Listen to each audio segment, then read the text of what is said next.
কৃষ্ণ জন্মাষ্টমী আজ সম্পূর্ণ ভারতের এক বিশেষ উৎসবের দিন। কৃষ্ণ জন্মাষ্টমী উৎসব, যা ভারতের প্রায় প্রতিটি ঘরে অতি আনন্দের সঙ্গে পালিত হয়। সারা ভারতবাসী শ্রীকৃষ্ণের জন্মের উৎসবে মেতে থাকে। আসুন জেনে নেই এই শ্রীকৃষ্ণ কে ছিলেন। শ্রীকৃষ্ণ ছিলেন ষোলকলা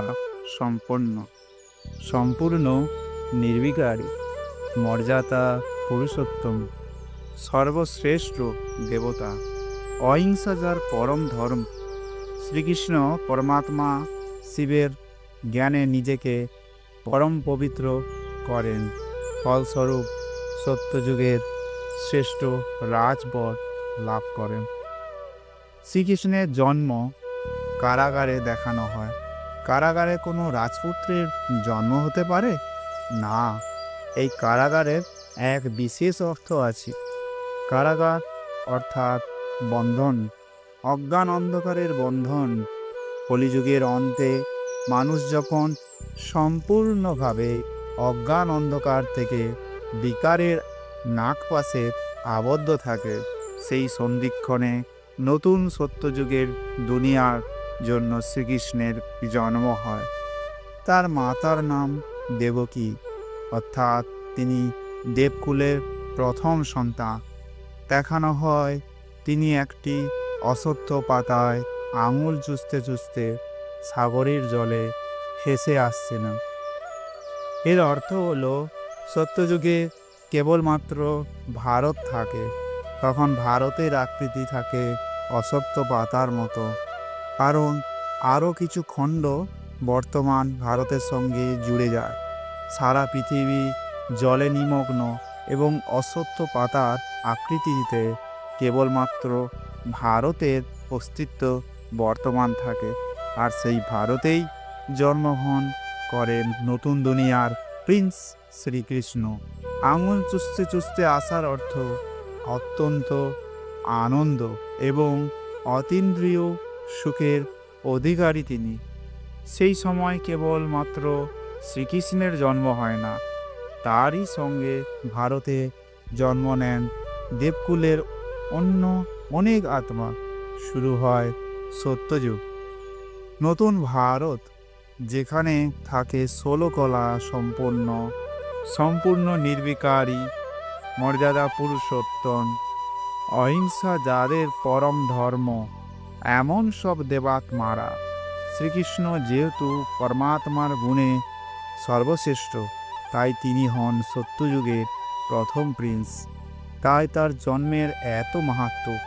শ্রীকৃষ্ণের মহিমায় বলা হয়, শ্রীকৃষ্ণ গোবিন্দ হরে মুরারি, হে নাথ নারায়ণ নম বাসুদেব।